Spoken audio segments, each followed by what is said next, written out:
Good afternoon, everyone. I have a question for you. Maybe this resonates. Have you ever looked at your legacy UIKit codebase, maybe a huge view controller written 4 years ago, and thought, yikes, this needs a serious refactor. Let's just put a pin in this and rebuild the whole thing in SwiftUI. Quick show of hands, has something like this happened to you? Wow, I see a lot of hands raised. I'm sure there's more online watching. It's a tempting thought. But at the scale we operate, a rewrite, whether it's from an engineer's effort or an AI native workflow, it introduces a huge risk. So, hi, my name's James Graham. I'm the CTO at AllTrails. And today, I want to talk to you about how we achieved modern velocity without a rewrite. I want to show you how we let SwiftUI adopt us, rather than forcing adoption from the top down. Before we dive in, here's the shape of the story. First, I'll share what AllTrails is, our scale, and our constraints. Then, I'll talk about how SwiftUI entered our code base without a rewrite or a mandate. After that, I'll show you the tipping point when SwiftUI stopped being an experiment and started becoming the default choice. And finally, I'll close with what things look like today and how we view our hybrid architecture. To understand our technical decisions, you have to understand our scale. Today, AllTrails is the world's most popular and trusted platform for outdoor exploration. Our mission is simple: to help the world find its way outside. We help people discover trails, navigate confidently, and elevate their experiences on the trail with up-to-date details of the trail and features like Photo Tour, which highlights photos along the way. Whether it's a walk in your local park or a multi-day hike, we've got you covered. AllTrails has over 90 million community members. We have 500,000 trails worldwide, and our members have logged over 1.9 billion miles. We're available in 14 languages, and this means every technical decision we make affects millions of members across different devices, different regions, and crucially, different connectivity levels. We serve a wide spectrum of members with different interests and preferences. On one hand, we have the casual member looking for an easy and relatively flat afternoon walk with a nice view of a local lake. And on the other, we have an avid hiker who's tackling an all-day Half Dome hike, navigating offline with no cell phone service. That diversity creates strict constraints around reliability, battery life, and UI performance. We cannot ship broken code, but our app isn't static. It's constantly evolving with new surfaces and new feature depth. By the time SwiftUI arrived, it promised AllTrails was already a very large and mature, successful UIKit app. As an example of that evolution, here's our homepage over the years. We were shipping with weekly release cycles, and we were powering both free and paid experiences. And here's the most important thing that I'll say about our legacy code. UIKit wasn't a problem to be fixed. It was the foundation that enabled our scale. Because of that, we couldn't shut down the trail and make changes. We had to maintain it, and we had to upgrade it mid-hike. When SwiftUI arrived, it promised things we desperately wanted. Cleaner state management, views that automatically update and when data changes, eliminating that whole class of bugs where UI falls out of sync with the model. Less code. We're talking about a 40% reduction compared to UIKit equivalents. That's 40% less code to maintain, to update, and to read. Live previews. The ability to iterate on design changes instantly. But rewriting a mature app wasn't an option, technically or organizationally. We needed a different approach. So, SwiftUI entered our code base quietly. It wasn't a mandate or a roadmap item. We created a sandbox, and we used it for low-risk experimentation. for prototypes and isolated services. It gave us a place to learn the framework without betting our release candidate on it. The first real decision wasn't UIKit or SwiftUI. It was, how do they thrive together? We invested early in interoperability. Take a look at this code snippet here.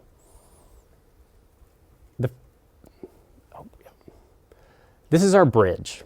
We take a SwiftUI feature, like our trail coordinator, we wrap it in a hosting view, and we drop it right into a standard UIKit stack view. And then we add it to the scroll view. As we scroll down the page here, you can see some sections of the hosting view that contain the SwiftUI subviews. We established this pattern early. This was a process decision, ensuring the boundaries were clear and the two worlds could speak the same language. Over time, two parallel tracks form naturally. UIKit still handles the heavy lifting for us, like app lifecycle, navigation, and complex or deeply integrated surfaces like our trail page or our community activity view. In a mature app, it didn't make sense to rewrite stable, battle-tested screens just to change frameworks. So we avoided rerouting off a well-marked trail mid-hike and focused our new investments where it delivered clear user and velocity gains.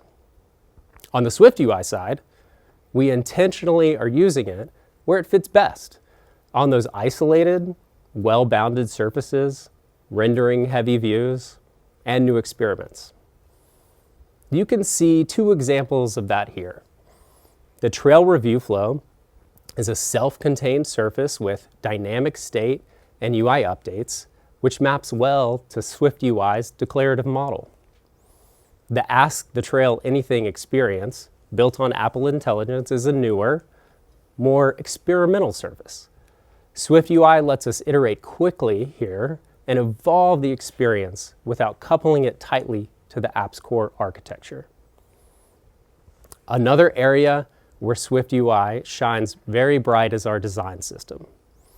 Let's take a look at our app in debug mode that visualizes our design system called Denali. Denali is growing larger every day, and we've partnered across our design and engineering teams to ensure all new features leverage this system. All of our core components, buttons, segments, controls, badges that you see here, are part of our design system, viewable in our app in debug mode, and now built in SwiftUI. What used to take hundreds of lines of boilerplate now take a fraction of that. And when we need to add a new variant or adjust spacing, it's a simple change that propagates everywhere. SwiftUI allows us to scale our design system without bloating our code base. We also noticed something unexpected happened when we adopted SwiftUI. It started influencing our architecture. View models got smaller, often by a third, because we stopped writing glue code just to keep the UI and the state in sync. We also wrote a lot less explicit plumbing, fewer publishers, fewer operators, and far less lifecycle management, because SwiftUI handled state propagation for us. And because UI, state, and behavior lived together, changes touched fewer lines. Our UI pull requests were 30 to 40% smaller, and code reviews got noticeably faster. That's when SwiftUI stopped feeling like a UI experiment and started feeling like the right way to build systems. We never forced engineers to use SwiftUI. They chose it for their new work because it had less friction. It lowered the cognitive overhead. When the choice is write 40% less code, adoption becomes self-sustaining. Here's the takeaway for us. SwiftUI didn't spread because we told people to use it. It spread because it was the fastest path forward. When a framework lowers cognitive overhead and removes complexity, engineers don't need convincing. We just reach for it. But the code base, it didn't flip overnight. It tilted. UIKit remains deeply embedded. SwiftUI grows around it. We measure success metrics like reduction in lines of code per feature, faster iteration cycles, and fewer regressions in those isolated SwiftUI features. We realize that interoperability is infrastructure. We invested in hosting wrappers, shared animation bridges, and unified theming. When the bridge is solid, SwiftUI stops feeling new and starts feeling foundational.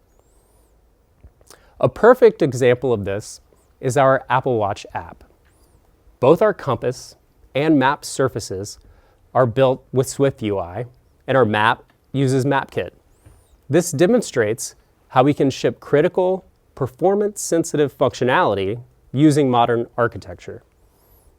We chose SwiftUI here not because it was cool, but because it allowed us to iterate faster on a complex surface without touching the legacy navigation logic.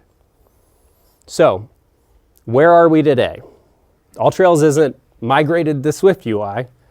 You don't need to rewrite your whole app to get the benefits.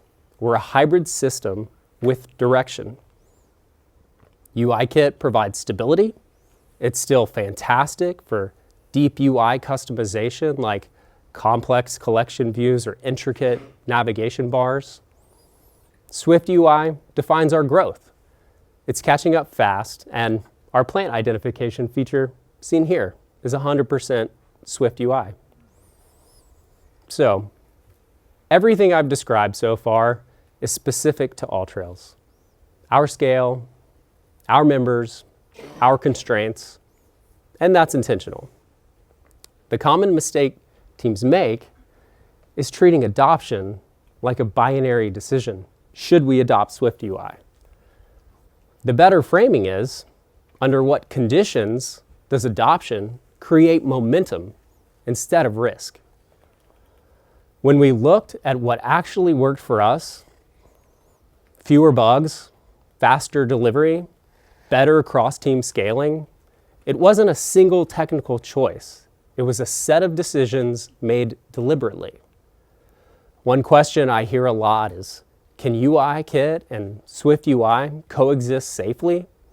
And from what I've shown today, the answer is most certainly yes.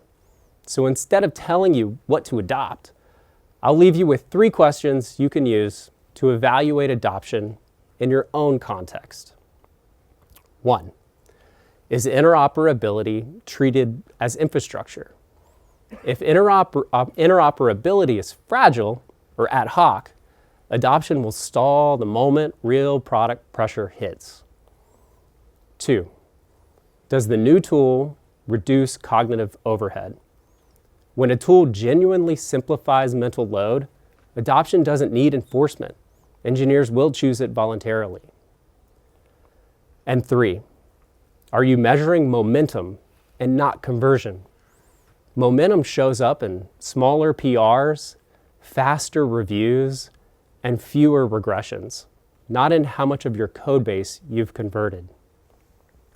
So, if there's a takeaway here, it's that you don't need a rewrite to make progress, you need direction. So, thanks so much for your time today and for letting me share the AllTrails story.